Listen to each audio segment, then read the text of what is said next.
بسم الله والحمد لله الصلاة والسلام على أشرف خلق الله محمد بن عبد الله صلى الله عليه وآله وصحبه وسلم تسليما كثيرا أما بعد. Allah subhanahu wa ta'ala rappelle la plus grande faveur qu'il a accordée à cette humanité par l'envoi de son dernier messager avec le livre de la guidée afin de les éclairer. Et il dit au sein de Surat al-Ma'ida: قد جاءكم من الله نور وكتاب مبين يهدي به الله من اتبع رضوانه سبل السلام ويخرجهم من الظلمات إلى النور بإذنه ويهديهم إلى صراط مستقيم. Il vous est venu de la part d'Allah une lumière, ainsi qu'un livre explicite. L'imam al-Baghawi, rahimahullah, explique dans son tafsir et dit: la lumière c'est Muhammad sallallahu alayhi wa sallam, et le livre c'est le Coran.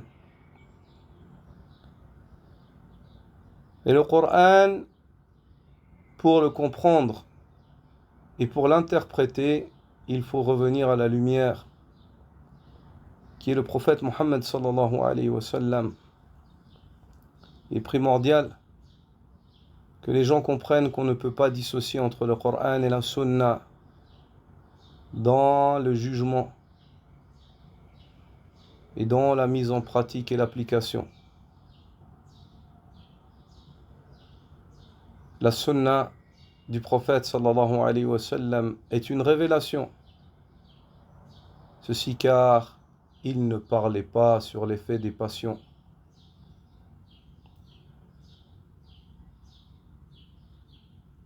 Allah subhanahu wa ta'ala a révélé ce Coran à Muhammad sallallahu alayhi wa sallam afin qu'il l'explique aux gens. Chose dont le prophète sallallahu alayhi wa sallam s'est acquitté noblement.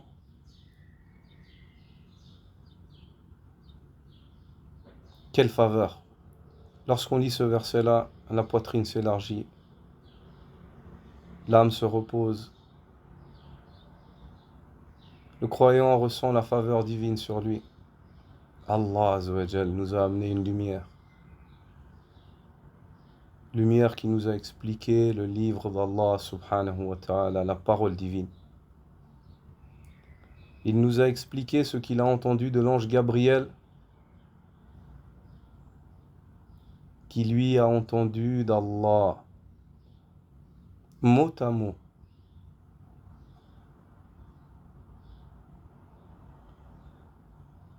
Craignez Allah, ô vous croyants. Ne soyez pas de ceux qui divisent ou dissocient entre le Coran et la Sunna, entre Allah et son messager. Ceux au sujet desquels le prophète sallallahu alayhi wa sallam dit: ألا يشك رجل متكئ على أريكته يقول عليكم بهذا القرآن فما وجدتم فيه من حلال فأحلوه وما وجدتم فيه من حرام فحرموه ألا ما حرم الله ألا ما حرم رسول الله كما حرم الله قال النبي صلى الله عليه وسلم ألا إني أوتيت القرآن ومثله معه ألا ما حرم رسول الله كما حرم الله. Il dit sallallahu alayhi wa sallam: se peut que vienne un temps des hommes dans la situation de l'un d'entre eux ou de certains d'entre eux, c'est le fait qu'ils soient vautrés sur leur divan shab'an, rassasiés, ne manquant de rien dans le dunya. Et puis de cette situation-là, tout simplement se permet avec audace de dire aux gens, suffisez-vous du Coran. Ce qu'il y a comme halal est halal, ce qu'il y a comme haram dans le Coran est haram. Ceci en voulant écarter les gens de la sunna du prophète sallallahu alayhi wa sallam. Le prophète sallallahu alayhi wa sallam qui quant à lui, par Allah, n'était pas vautré sur les divans et par Allah ne s'est pas rassasié dans le dunya et qu'Allah nous pardonne. Le prophète sallallahu alayhi wa sallam, celui qui de la bouche duquel ne sort que la vérité, uktub fawalladhi ba'athani fawalladhi nafsi biyadi la yakhruj min hadha illa haqq, qui a dit à son compagnon, écris tout ce qui sort de ma bouche car par celui qui détient mon âme en sa main, il ne sort de cette bouche là que la vérité. Cet homme vient et essaye de nous pousser à nous écarter de la sunna. Le prophète sallallahu alayhi wa sallam dit, n'est-ce pas qu'il m'a été donné le Coran ainsi que son équivalent? N'est-ce pas que ceux que le messager d'Allah interdit est comme ceux qu'Allah interdit? Allah nous rappelle dans cette ayah cette faveur qui apaise les âmes des croyants. La sunna du prophète sallallahu alayhi wa sallam ainsi que le Coran. Puis il dit, Yahdi bihillah man ittaba'a ridwana subul as-salam. Allah guide par le biais de cela, par la lumière et le livre, par le Coran et la Sunna. Il guide celui qui cherche à suivre son agrément. Toute personne qui ouvre le Coran et la Sunna en se disant, j'aimerais savoir ce qu'Allah attend de moi. J'aimerais qu'Allah soit content de moi. J'aimerais qu'Allah m'agrée, qu'Allah m'accepte. Toute personne qui agit ainsi, Allah le guide subul as-salam, sur les voies qui conduisent à la paix éternelle, au paradis.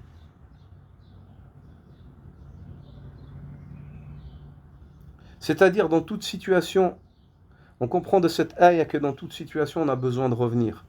Et c'est pas juste une fois dans la vie on revient au livre à la sunna puis on trouve l'agrément. Non, on a trouvé la voie, mais maintenant on a un différent, toi et moi, il faut qu'on revienne au livre à la sunna. On a une situation qui s'expose à nous, certains disent il faut, d'autres disent il faut pas. On va regarder ce que dit le livre à la sunna. Chaque fois Allah Azza wa Jal nous guide vers les voies pour nous ramener sur la voie, afin qu'on reste sur cette voie jusqu'à ce qu'on le rencontre. Et il les fait sortir des ténèbres de l'égarement, des ténèbres du shirk, du polythéisme, des ténèbres de l'innovation, des ténèbres de la désobéissance.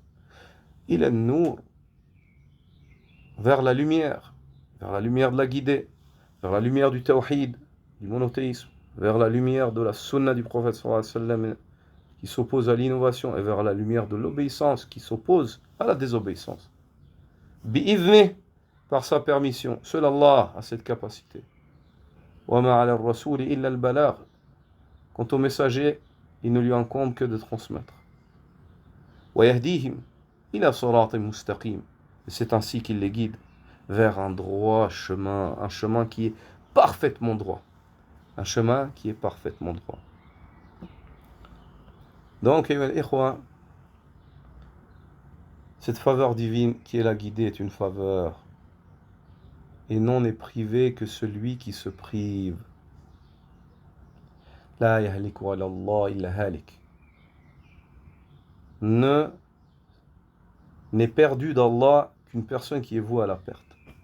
Kullu ummati yadkhuluna al-jannata illa man aba. Toute ma communauté entrera au paradis, sauf celui qui s'obstine à refuser. Man aba ya Rasulallah. Qui est celui qui refuse au messager d'Allah, dire-t-il. Il dit sallallahu alayhi wa sallam, man ata'ani dakhala al-jannah wa man asani faqad aba. Celui qui m'obéit entrera au paradis et celui qui me désobéit aura refusé d'y entrer. Sache que c'est le suivi de tes plaisirs et de tes passions et le fait que tu ne luttes pas contre toi-même qui t'écarte de la voie du prophète sallallahu alayhi wa sallam, qui t'écarte de la lumière et du livre, de la sunna, et qui t'écarte d'Allah, et qui t'écarte du paradis. Allah subhanahu wa ta'ala nous donne le résultat de cela, nous évoque le résultat. Quelle est la raison? Pourquoi est-ce que ces gens-là ne suivent pas? S'ils ne suivent pas, c'est quoi alors? Quelle est la raison qui fait qu'ils ne suivent pas? Alors que c'est une lumière évidente qui nous est venue. Un repos pour ce qu'il y a dans les cœurs, les âmes, les corps. Un bien-être, une belle vie, une belle direction, la meilleure des voies.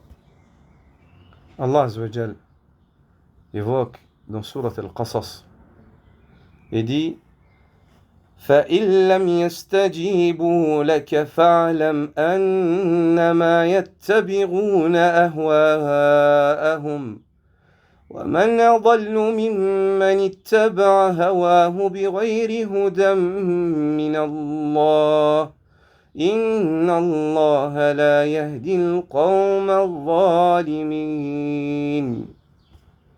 S'ils ne te répondent pas, s'ils ne répondent pas à ton appel au Muhammad, sallallahu alayhi wa sallam, sache qu'ils ne font que suivre leur passion. C'est le suivi de leur passion qui les écarte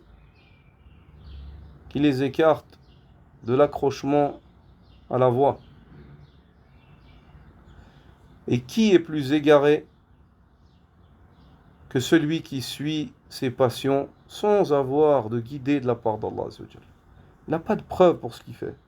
Au contraire, les preuves prouvent que ce qu'il fait, ou ce qu'il croit, ou ce qu'il dit, est mauvais. Inna Allah la yahdi al-qawm al-zalimin. Certes, Allah ne guide pas les peuples injustes. Certes, Allah ne guide pas les peuples injustes. Et quelle injustice que l'injustice de celui à qui Allah Azza wa Jal envoie la lumière et le livre, afin de le faire sortir des ténèbres et de le guider vers la lumière, de le guider vers la lumière. Et puis après cela, il tourne le dos. C'est une injustice. Qu'Allah Azza wa Jal nous en préserve et qu'Allah nous rectifie.